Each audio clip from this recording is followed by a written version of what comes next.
Preacademy update here with Ross. Huge game for the under-18s coming up on Thursday night. Let's get your thoughts heading into that one. It's a great opportunity for the boys. Yeah, so obviously second round of the FA Youth Cups. It's big for the academy, big for the under-18s, big for the club really. So good opportunity. It's certainly, I've been here. This is my fourth season here, and it's the furthest we've got.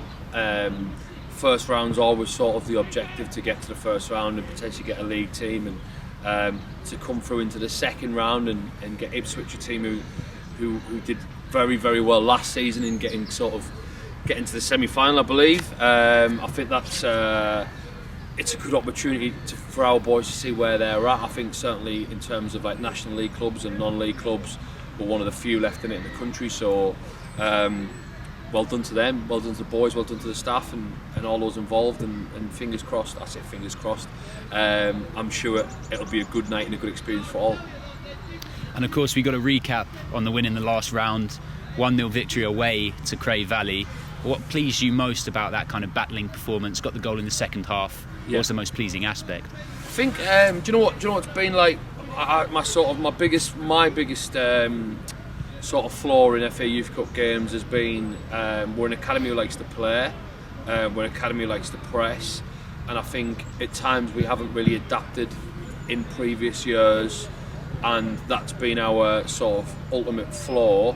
I think this season, I think we've adapted very well. I think we've changed formations and systems when we've needed to match up against other teams and to outthink other teams. So fair play to Ryan, James and Rich involved in doing that, and fair play to the players, because it's a lot of information to take on, moving from back fours to back threes. So for example, against Basingstoke we played a back four and played a 4-3-3, and then the 3-5-2. We changed quickly against Tunbridge, and we started and played a 3-5-2 against Cray. So I think our biggest success this year is down to treating each game individually, which has certainly helped us progress, and ultimately in the FA Youth Cup it's just about getting through, right? So as much as I like to play the beautiful game and we like to play it well, we've got through, we've done what we needed to do, and let's see what we can do against Ipswich. And obviously it's a great chance for the young players to progress through to the next round, also to play at the EBB. Are you expecting a big crowd like it was for Tunbridge? Yeah, I think so. So Tunbridge, I think it was about 250 maybe-ish. I'm confident there'll be double that, hopefully.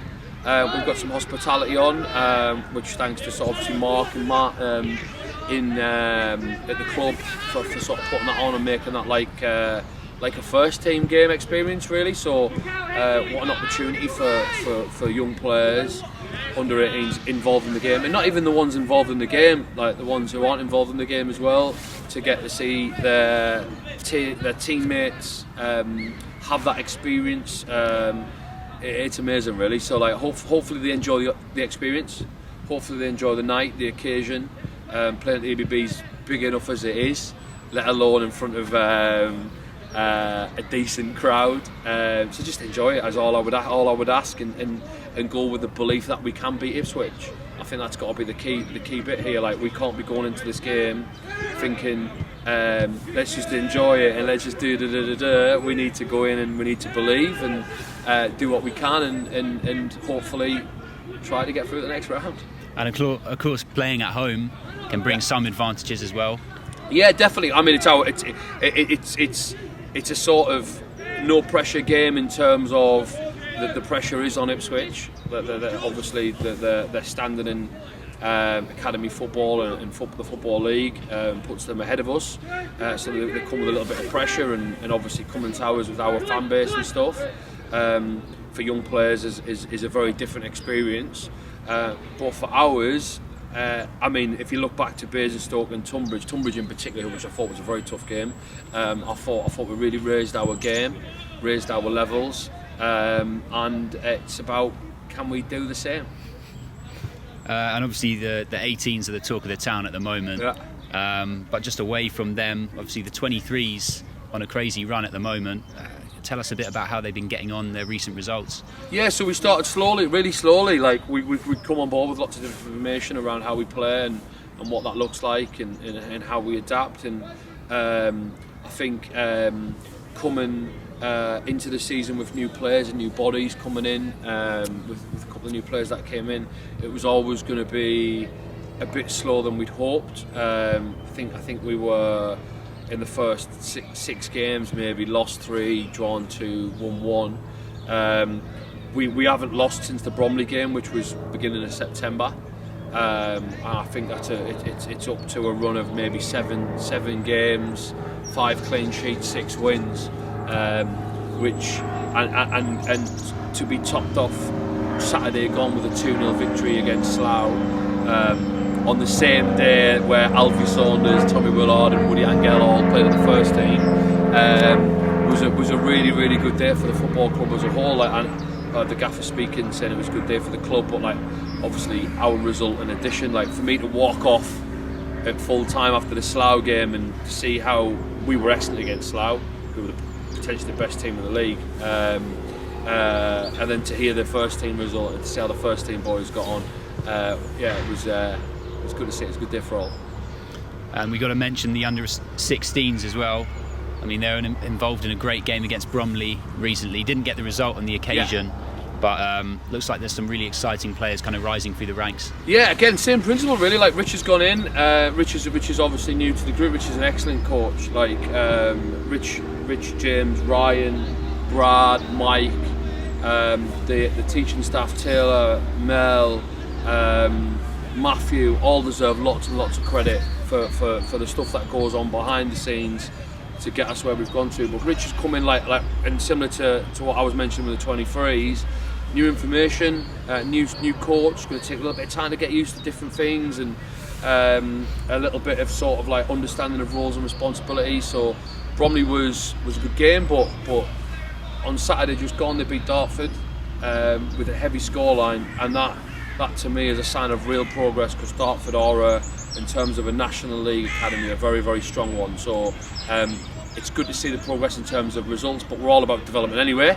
So it's about pushing those players on, and to see players like Milo and Danny, who are under 16s players, playing in our under 17s group the other night. The future looks promising indeed from that group. And there's been a few sessions for the under 11s and the under 8s recently at the Tom Scott Development Centre and Alderwood School as well. Yeah. I mean, it's great for these kids to get the chance to play at a high quality facility, really. Yeah, Tomlin's Court. Yeah. Development Centre and Alderwood. We have under 7s to under 12s playing, who just aren't quite in our academy group, but it's a good opportunity for us to work in the community with more football players, and also an opportunity as a little pathway in our academy. So they're doing really, really well. We also have our pre-academy stuff Saturday mornings and Tuesday nights. Again, that's something we're trying to grow, as well as our futsal sessions. And people believe in futsal as a development tool for young players. So we have those sessions on Wednesday nights, I believe. So there's lots of stuff going on. That's not just academy. So have a look at our website, and I'm sure there's lots of opportunities for young players in the area to join in as and where they can, really. Just finally, are there any other kind of events or development centre updates that you can tell us about? Yeah, I mean, the big thing will be just trials. Obviously we're keen and we're working with getting in our under 17s and under 18s next year. We start to think about next season now, believe it or not. So look out for trials. We had some trials just gone. We've got some coming up around Christmas. So they'll be all online if you want to book online. And the obviously is the trials at theshots.co.uk as well for prospective players who want to come and join the academy. So yeah.